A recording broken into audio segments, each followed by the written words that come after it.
家好，这里是 QNew Design， 今天想跟大家一起聊一聊关于中画幅的微距镜头。从全画幅转到中画幅，最难选择的就是翻拍的微距镜头了。像富士、哈苏等原厂的120微距，在翻拍画质上往往表现比较一般，因为从严苛的翻拍角度来看，我们需要满足3点：第一，无畸变且平坦的像场；第二，极致的解析力；第三，完美的暗角控制。为了追求这种极致的画质，基本上目前只有工业的微距镜头可以满足，像 Linolx 105定倍和浮动系列，以及施耐德的蓝宝石系列，还有尼康的顶级印刷105以及慕白的110浮动。这些镜头性能较好，但是因为数量稀缺，在二手市场上的价格也是水涨船高。除了镜头本身的价格以外，还有不菲的改装费用。除此之外，它还有或多或少的缺陷，比如镜头本身内消光不好，导致翻拍出现眩光，画面对比度降低；有的镜头像场过小，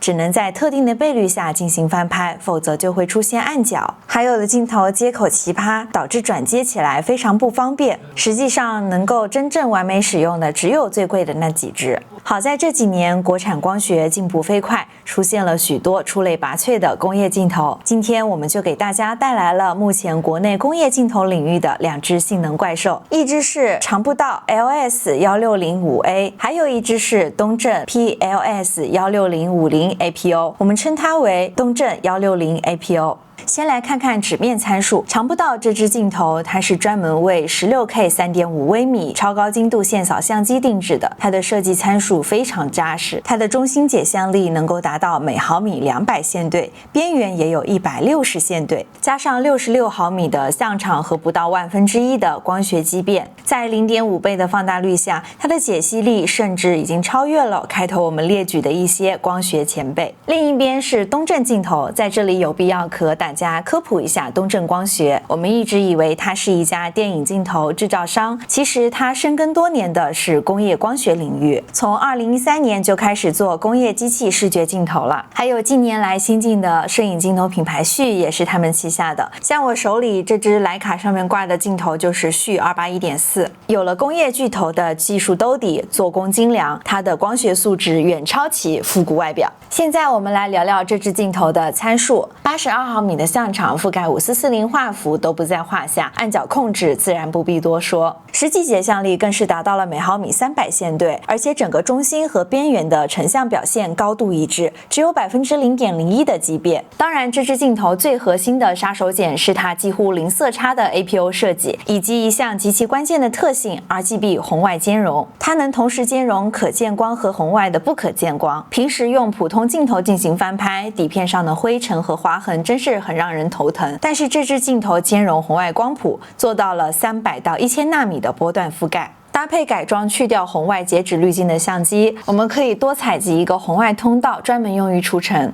参数聊完了，下面我们进入实拍环节。在 0.5 倍的放大率下，谁才是真正的画质天花板？我们直接上标板看实测。下面进入标靶实拍对比环节，倍率我们控制在翻拍单张120底片上，差不多是 0.5 倍的倍率。我们加入了全画幅选手适马105 ART 微距，机身是适马的 FPL， 也是像素间距 3.76 微米的传感器。为了弥补全画幅和中画幅之间的像素差异，我们把适马的拍摄倍率略微提高。放大倍率的提高有助于提升线对的可读性。中心画质我们统一使用各镜头的最佳画质光圈进行对比，适马105设为光圈 F4， 长步道160设为光圈 5.6， 东正160 APO 设为 F4 全开，所有图片均导入 ALR， 关闭锐化后导出对比。首先来看适马的 F4 中心区域，放大 300%， 可以看到 5-5 线对，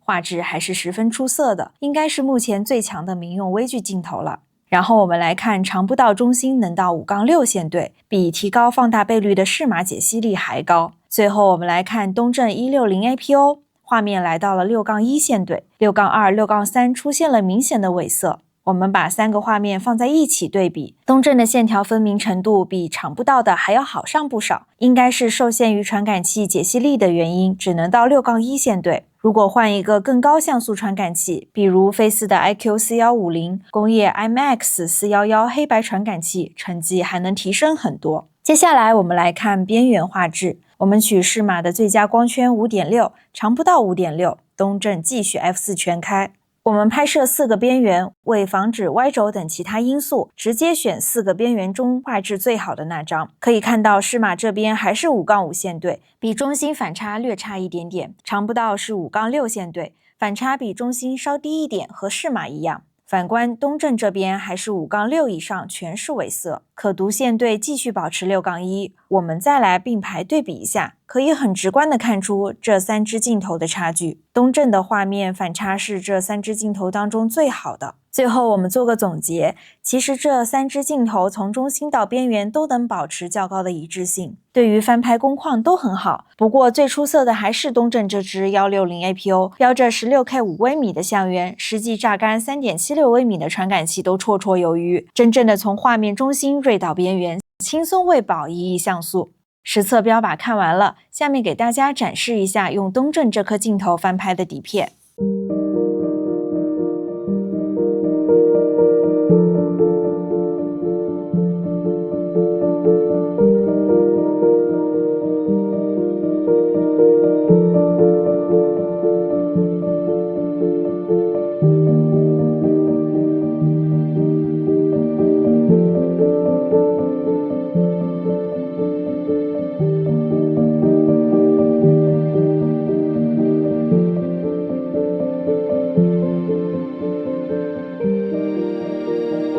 评测到这里就结束了。关于翻拍镜头，大家有更好的推荐，可以在评论区里留言。我们下期再见。